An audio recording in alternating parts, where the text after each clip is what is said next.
আসসালামু আলাইকুম। আশা করি সবাই ভালো আছেন। তো আমি আপনাদের সাথে আজকে এমন কিছু ট্রিক্স নিয়ে আলোচনা করব যে আমি আসলে যখন প্যাসেজ টু রিডিং সলভ করতাম কিভাবে অল্প সময়ের মধ্যে আমি সলভ করতাম, কিভাবে আসলে টাইমটা ম্যানেজ করতাম। এই টাইম ম্যানেজমেন্টটা খুব স্পেশাল। এইটাই করায় আমরা সব থেকে বেশি পেইন ফেস করি। আমরা 20 মিনিট সময়ের মধ্যে প্যাসেজ টু সলভ করতে নিয়ে হিমশিম খেয়ে যাই। তো এর কিছু রিজন আপনাদেরকে বলবো এবং এইটা আমি কিভাবে সলভ করতাম, কিভাবে সময়টাকে একেবারে অল্পই নিয়ে আসতাম যে আমি 16 মিনিট বা 17 মিনিট এরকম টাইমের মধ্যে আমি এটা সলভ করে ফেলতাম। তো এই টিপসটা আমি আজকে শেয়ার করব। তো ভিডিওটা সবাই পুরোটা দেখবেন এবং আমার সবগুলো টিপস আপনারা বাসায় যখন প্র্যাকটিস করবেন যদি ফলো করেন তাহলে কোনো কোচিং লাগবে না। কোচিং ছাড়া এভাবে প্র্যাকটিস করলে ভালো একটা ব্যান্ড স্কোর রিডিং এ নিয়ে আসতে পারবেন এবং অল্প সময়ের মধ্যে সবগুলো অ্যান্সার রাইট করতে পারবেন এবং লাস্টে আপনারা একটা রিভিশনের সময় পাবেন। তো সেই জন্য আর কথা না বাড়িয়ে ভিডিওটি স্টার্ট করব। এর আগে একটা কথা বলি, আমি আপনাদের জন্য প্রচুর পরিমাণে ভিডিও দিচ্ছি, প্রচুর পরিমাণে টিপস দিচ্ছি, সেগুলো সবাই একটু দেখবেন। রিডিং এর হচ্ছে একটা প্লেলিস্ট আছে, সেখানে সবগুলা আমাদের হচ্ছে রিডিং এর টিপস গুলা দেওয়া আছে এবং সবগুলো ভিডিও আপনাদের দেখার অনুরোধ করছি। এবং আরেকটা কথা, এই ভিডিওটা যদি ভালো লাগে সবাই একটু কমেন্ট করে জানাবেন এবং লাইক দিবেন। আপনাদের লাইক আসলে খুবই দরকার, কারণ আপনারা লাইক দিলে আমার নিজের কাছে ভালো লাগে এবং প্রচুর পরিমাণে আপনাদের জন্য ফ্রিতে এরকম অথেন্টিক জিনিস আসলে দেওয়ার আমি সবসময় চেষ্টা করি। ওকে, তাহলে কথা বাড়িয়ে ভিডিওটা স্টার্ট করি। তো এইখানে দেখেন, এইটা হচ্ছে আমাদের টেস্ট, আমরা টেস্ট 2, এটা ক্যামব্রিজের, এটা হচ্ছে ক্যামব্রিজের হচ্ছে 16 একাডেমিক ক্যামব্রিজ 16। তো এইটা হচ্ছে আমাদের, এটা হচ্ছে টেস্ট 2। তো এখন এই টেস্ট 2 এর আমরা দেখতে পাচ্ছি প্যাসেজ টুর কোশ্চেন হচ্ছে শুরু হয়েছে কত থেকে, 14 থেকে শুরু হয়েছে এবং এইখানে আমরা দেখতে পাচ্ছি 26 পর্যন্ত। এখন প্রশ্ন হচ্ছে, এইখানে 3 ধরনের আইটেম আমরা পরীক্ষায় সব সময় ফেস করব, মিনিমাম 3টা আমরা ফেস করব। এমনও হইতে পারে অনেক জায়গায় হচ্ছে 4টাও দিতে পারে, বাট 4টা খুবই কম। বাট আমরা জেনারেল যেটা, সেটা হচ্ছে আমরা তিন ধরনের কোশ্চেন আমরা ফেস করবো। এখন প্রশ্ন হচ্ছে এখানে কি ধরনের কোশ্চেন আসবে, এরকম কোনো কিন্তু ক্লিয়ার কিছু না। এরকম আসতে পারে যে প্রথম দিকে আসতে পারে হয়তো বা ম্যাসিং, তারপরে আসতে পারে হয়তো বা সামারি, তারপরে আসতে পারে হয়তো বা হচ্ছে আমাদের ইয়েস নো নট গিভেন, এরকম যে কোনো কিছু আসতে পারে। তো এখন আমি যেটা নিয়েছি সেটাই হচ্ছে, আমি দেখতে পাচ্ছি প্রথমে আছে হচ্ছে আমাদের এমসিকিউ, তারপরে আছে আমাদের হচ্ছে সামারি এবং লাস্টে আছে হচ্ছে আমাদের ইয়েস অর নট। এখন প্রশ্ন, আমি এই প্যাসেজটা যখনই পাবো আমি প্রথমে কিভাবে এটা সলভ করবো, এই জিনিসটা এখন আসে আমি প্রতিটা পার্ট বাই পার্ট করে। তাহলে প্রথম যে টিপসটা সেটা হচ্ছে, আমি যেটা করতাম প্রথমে হচ্ছে এই প্যাসেজটা কিসের সেইটার আমি একটু হেডিংটা পড়তাম। তো আমি যদি একটু সাবটাইটেল এবং যদি টাইটেলটা একটু পড়ি তাহলে আমরা কি দেখতে পাচ্ছি, দেখেন টাইটেলে কি বলছে, হাই কন্টেন্ট মাল্টিটিউডস। তো এইটা দেখে কিন্তু আমি ওরকম কিচ্ছু কিন্তু বুঝতে পারতেছি না, বাট এইখানে হচ্ছে রিভিউ দেখতে পাচ্ছি বুকের একটা হচ্ছে, এটা হচ্ছে মাইক্রোবেস, তার মানে এখানেও কিন্তু মাইক্রোবেস রিলেটেড কিছু একটা বলবে, এইরকম একটা ধারণা কিন্তু আমি পেয়েছি। মাইক্রোবেস মানে কি, ব্যাকটেরিয়া ট্যাকটেরিয়া এরকম কিছু, মাইক্রোবিয়াল। তো এই শব্দটার সাথে আমরা কিন্তু পরিচিত। তো এইটা দিয়ে আমি এখানে একটা ধারণা করতে পারছি, এখানে ব্যাকটেরিয়া রিলেটেড বিভিন্ন কথাবার্তা বা মাইক্রোবায়োস রিলেটেড বিভিন্ন কথাবার্তা এখানে বলবে। সো ছোট ছোট জীব যারা আছে, অণুজীব, তাদের নিয়ে বিভিন্ন কথাবার্তা বলবে। তো এইরকম একটা ধারণা আমি এখানে পাইছি। বিভিন্ন সায়েন্টিফিক জার্নালের কথাও বলতে পারে বা সায়েন্টিফিক এক্সপেরিমেন্টের কথাও বলতে পারে, তাদের সবকিছু কিভাবে তারা থাকে না। এইরকম একটা ধারণা আমি প্রথমে আসলে নেওয়ার চেষ্টা করছি। এটা হচ্ছে আমার টিপস নাম্বার 1। তারপরে চলে যাবো হচ্ছে, আমি প্যাসেজ পড়বো না, এবার যাবো টিপস নাম্বার 2। সেটা হচ্ছে আমি দেখবো কোশ্চেন্সের আইটেম, কত ধরনের কোশ্চেন আছে। এইটা হচ্ছে আমাদের টিপস নাম্বার 2। সবাই এটা করার চেষ্টা করবেন। কোশ্চেন্সের আইটেমে প্রথমে দেখতে পাচ্ছি সেটা হচ্ছে আমাদের এখানে আছে মাইক্রোবেস ইন দ্য ফার্স্ট প্যারাগ্রাফ। তাহলে আমাদের প্রথম প্যারাগ্রাফের মধ্যে থেকে আছে এমসিকিউ। তারপরে আমি দেখতে পাচ্ছি এইটা, আমি খালি খুঁজবো যে কোথায় কি আসছে, এটা আসছে সেকেন্ড প্যারাগ্রাফ থেকে। তারপরে এখানে দেখলাম 5th প্যারাগ্রাফ। তাহলে এমসিকিউ 3টা আসছে হচ্ছে কি থেকে, একটা হচ্ছে প্রথম থেকে, একটা হচ্ছে সেকেন্ড থেকে, একটা হচ্ছে 5th। তার মানে সেকেন্ড এবং 5th এর মাঝে একটা গ্যাপ আছে, ওই গ্যাপের মধ্যে অন্য কোনো অ্যান্সার কনফার্ম আছে, এবার এটা ক্যামব্রিজ করবে, তার জন্যই তো এতটা গ্যাপ দিচ্ছে। এর মধ্যে একটা অ্যান্সার আছে, হয়তো এখানে সামারি থাকতে পারে, হয়তো এখানে ইয়েস নো থাকতে পারে। চলে যাবো এরপরে কি আছে, এইটা আমি প্রথমে আইডেন্টিফাই করলাম, সেটা হচ্ছে আমার টিপস নাম্বার 2 তে। এরপরে চলে যাই কোশ্চেন্স, আমি দেখার চেষ্টা করতেছি এখানে কি আছে। এখানে দেখা যাচ্ছে কি আছে, সামারি। তো এই সামারি জাস্ট এটা দেখলাম, দেখার পরে আমি এই সাইডে চলে গেলাম, এই সাইডে দেখলাম হচ্ছে ইয়েস নো নট গিভেন আছে। এইটুকু হচ্ছে আমাদের ছিল হচ্ছে টিপস নাম্বার 2। এইবার করবেন টিপস নাম্বার 3। টিপস নাম্বার 3 হচ্ছে কি, আমি ইয়েস নোর কিছু কিওয়ার্ড দেখাবো, ইয়েস নো নট গিভেনের কিছু কিওয়ার্ড আমি কোশ্চেন্সের সবগুলা, মানে ইয়েস নো এবং আমার হচ্ছে এখানে যে এটা আমি দেখতে পাচ্ছি সামারি, দুইটার আমি কিছু কিওয়ার্ড দেখাবো। এটা হচ্ছে আমাদের টিপস নাম্বার 3। অল্প সময়ের মধ্যে দেখবেন অ্যান্সার বের করে ফেলবেন। তো এখানে দেখা যাচ্ছে কি, আচ্ছা অ্যান্টিব্যাকটেরিয়াল প্রোডাক্ট এটা নিতে পারি আমরা। তারপরে হচ্ছে এরকম কয়েকটা কিওয়ার্ড আমি এখান থেকে নিব, জাস্ট হচ্ছে ফিউ ব্যাকটেরিয়াস আছে possible, it's a good idea to ensure children's আছে এখানে। তো আমরা হচ্ছে আচ্ছা ব্যাকটেরিয়া প্রিভেন্ট নিয়ে কথা বলছে। তো এরকম আমরা কয়েকটা কিওয়ার্ড এখান থেকে নিব। তাহলে গুড ইনশিওর দ্যাট চিলড্রেন্স নিতে পারি। আচ্ছা কাম ইনটু কন্ট্যাক্ট ফিউ ব্যাকটেরিয়া, তাহলে ব্যাকটেরিয়ার সাথে হচ্ছে চিলড্রেন কন্ট্যাক্ট করে, এরকম টাইপের কিছু আমি কোথাও যদি পড়ার সময় পাই, এরকম কয়েকটা কিওয়ার্ড হচ্ছে আমি আইডেন্টিফাই করবো। এখন প্রশ্ন হচ্ছে এখানে কিন্তু কিওয়ার্ড ওরকম পাচ্ছে না, যেরকম চিলড্রেন শুধু নিলে আপনি নাও পাইতে পারেন, কারণ এটা রিপিটেবল হতে পারে, বারবার আসতে পারে। তো আমি সেই জন্য কি করলাম, চিলড্রেন্স কাম ইনটু কন্ট্যাক্ট ফিউ ব্যাকটেরিয়া। তো আমি যদি কোনো জায়গায় এরকম পাই যে চিলড্রেনের সাথে ব্যাকটেরিয়ার কিছু ব্যাকটেরিয়ার কোনো একটা কন্ট্যাক্ট আছে বা চিলড্রেনের সাথে ব্যাকটেরিয়ার কন্ট্যাক্ট আছে, তাহলে আমি ওইটা প্যাসেজের মধ্যে পাইলে ওখানে আমি একটা টিক দিব।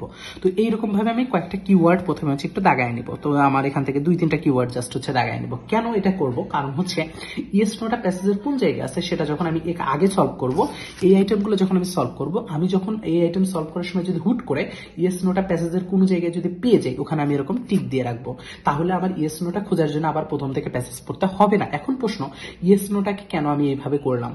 এখন ইয়েস নো ছাড়া আমি তো সামারিও করতে পারতাম। তো এখন প্রশ্ন হচ্ছে, এইটার কারণ হচ্ছে ইয়েস নোটা ক্যামব্রিজ ইদানিং একটা জিনিস করতেছে যে ইয়েস নোট অ্যান্সার গুলা এরকম হইতে পারে যে প্যাসেজের একটা নির্দিষ্ট জায়গা থেকে যে হবে তা কিন্তু না, যেরকম কোশ্চেনটা আছে সবার লাস্টে, তো এটা হচ্ছে সবার লাস্টে, তাই না? তো ইয়েস নোটা এখন আমি ধারণা করতে পারি এটা হচ্ছে প্যাসেজের লাস্ট থেকে আসবে, এখান থেকে আসবে ইয়েস নোটা। কিন্তু ক্যামব্রিজ কি করলো, এখান থেকে অ্যান্সার দিল না, এখান থেকে ধরেন দিল হচ্ছে 2টা, ইয়েস নো আসছে 4টা, এখান থেকে দিল 2টা, আবার এই মাস থেকে যেটা গ্যাপ আছে এখান থেকে দিল 2টা। তো এইভাবে ইয়েস নোটা দিয়ে দিল। তখন কি হবে, আমার পুরো প্যাসেজ আমি কিন্তু 2বার করে আমার পড়তে হবে, কারণ এখান থেকে আমি 2টা অ্যান্সার পাইছি আর 2টা পাচ্ছি না, তখন আমাকে পুরোটা পড়তে হবে, তখন আমার একটা বিশাল সময় লাগবে। তো আমি সেই জন্য কিওয়ার্ড আগে সার্চ করে নিয়েছি, যেটা প্রশ্নের উপরে লিখে লাগিয়ে নিতে পারো, অথবা ওখানে আমি দাগ দিয়েছি, ওই জিনিসটা আমার মাথায় থাকবে। যদি কোনোভাবে আমি দেখে যাই যে এইখানে আমার কিওয়ার্ডের একটু মেসিং ভাব আছে, আমি ওখানে একটা টিক দিব, যারা আমি পরে ওখানে লোকেট করলে একেবারে ক্লিয়ার ইয়েস নোটা কোন কোন জায়গায় আছে সেটা আমি প্যাসেজের প্রথম আইটেম সলভ করার সময় মাথার মধ্যে গেঁথে নিতে পারবো। তাহলে আমার পরে আর ইয়েস নো নিয়ে প্যারা করতে হবে না, এটি ইয়েস নোর ক্ষেত্রে হয়। তারপর আর যদি এখান থেকে 4টা চলে আসে, তাইলে এটা তো সহজ হয়ে গেল, অনেক সহজ হয়ে গেলে এটা সবাই পারবে, ঠিক আছে? তো এই জিনিসটা আমরা মাথায় রাখার চেষ্টা করবো।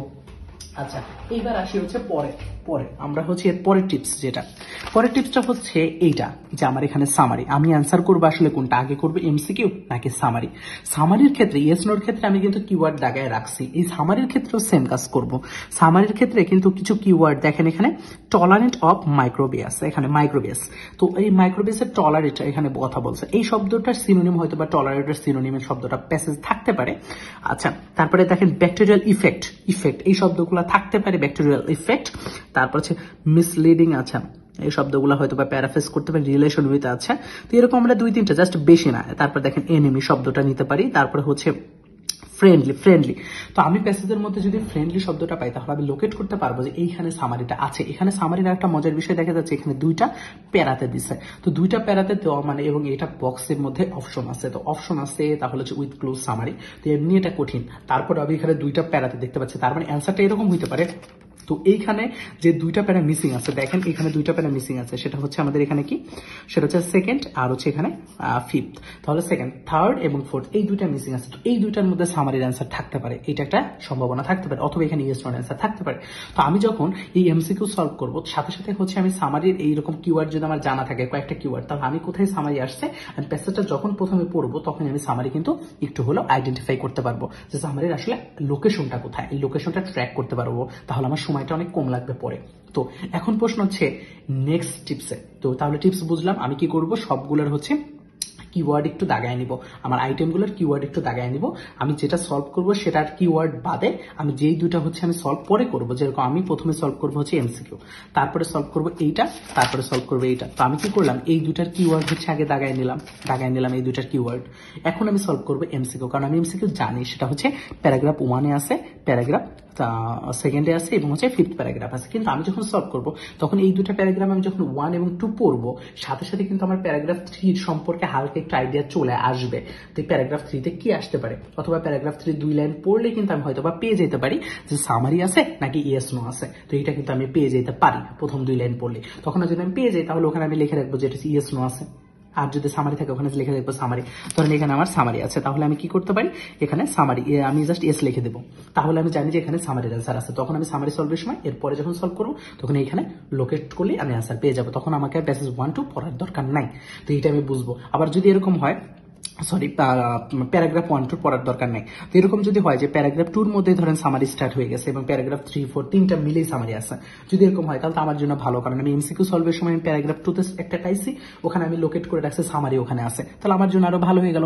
তো এরকম অনেক সময় থাকে, এই জন্য আমি বলতেছি দেখছেন এই জিনিসটা করলে আপনার সময়টা অনেক অনেক সময় কম লাগবে এবং খুবই ভালো মতো আপনি সঠিক সময়ের মধ্যে সঠিকভাবে অ্যান্সার করে ফেলতে পারবেন। আচ্ছা, এইবার চলে আসি হচ্ছে পরে, আমি যখন হচ্ছে সামারির অ্যান্সার এখানে পেয়ে যাবো এবং আমি কিন্তু প্রেডিক্ট করছি যে এই দুটোর অ্যান্সার কিন্তু দুইটা প্যারাতে আছে, তার মানে অ্যান্সার দুইটা আলাদা আলাদা প্যারাতে থাকার একটা সম্ভাবনা আছে। তারপরে হচ্ছে আমার যেটা হয়েছে, আমি ইয়েস নোটা কিন্তু লোকেট করে ফেললাম, ইয়েস নোটা কোথায় আছে, তারপরে আমি ওইভাবে সলভ করবো। যখন আমি দেখবো সামারি এখানে পেয়ে গেছি এখানে সামারি, তখন আমি শিওর যে ইয়েস নোটা লাস্ট থেকে আসছে, তখন আমি লাস্ট থেকে একটু পড়লে আমি ইয়েস নো পাবো। এবং আপনারা সলভের সময় এরকম না কেউ আগে ইয়েস নো সলভ করবেন, তারপরে সামারি করবেন, তারপরে এসে এমসিকিউ করবেন, এইটা কেউ করবেন না। আপনারা প্রথমে এমসিকিউটা করবেন, কারণ এমসিকিউটা একবারে ডিরেক্ট বলে দিছে কোন কোন জায়গায় আছে, তাহলে আপনারা এমসিকিউটা করবেন। আর প্যাসেজ টুর এমসিকিউ আহামরি কঠিন হয় না, প্যাসেজ 3 এমসিকিউ গুলো বেশি কঠিন হয়। তো প্যাসেজ 2-তে আসলে পারে আপনারা এমসিকিউ আগে সলভ করবেন, দেন তারপরে আপনারা কি করবেন, সামারি করার চেষ্টা করবেন এবং লাস্টে এসে হচ্ছে আপনার ইয়েস নো করার চেষ্টা করবেন। অথবা এরকম হইলে যদি আপনি ইয়েস নোর অ্যান্সার গুলো পেয়ে যান, আপনার মাঝেই পেয়ে যান, যে আপনার যখন হচ্ছে এখানে করার সময় যে আমরা প্যারাগ্রাফ 2-3-4 এর মধ্যে যদি ইয়েস নো পেয়ে যাই, তাহলে ওখানে ইয়েস নোর অ্যান্সার সামারি অ্যান্সার পরে করবো, ইয়েস নোর অ্যান্সারটা আগে করবো, দেন সামারি করবো, তাহলে আমাদের জন্য ভালো হবে। তো এইভাবে যদি আপনি বাসায় বসে সলভ করেন, আমি 100% কনফার্ম যে আপনার অল্প সময়ের মধ্যে ভালো মতো অ্যান্সার করতে পারবেন, একটা ভালো ব্যাড স্কোর নিয়ে আসতে পারবেন। তো আমি এরকম ফুল সলভের উপরে ভিডিও আমি দিব আপনাদেরকে, এবং যত ট্রিক্স আছে সামারের উপরে আপনাদের হিউজ ট্রিক্স দেওয়ার চেষ্টা করবেন ইনশাল্লাহ সামনে। তো আমার নেক্সট ভিডিওর জন্য ওয়েট করেন, আমি সামারের উপরে একটা স্পেশাল একটা ভিডিও দিব, যেই ভিডিওতে সামারি আসলে একবার ক্লিয়ার হয়ে যাবে, with clue and without clues সবগুলা ক্লিয়ার করে আমি সামারির উপরে আপনাদের জন্য হ্যাভি কিছু ভিডিও দিব। তো সবাই ভালো থাকবেন, সবার জন্য শুভকামনা থাকবে, সাপোর্ট করবেন, পাশে থাকবেন।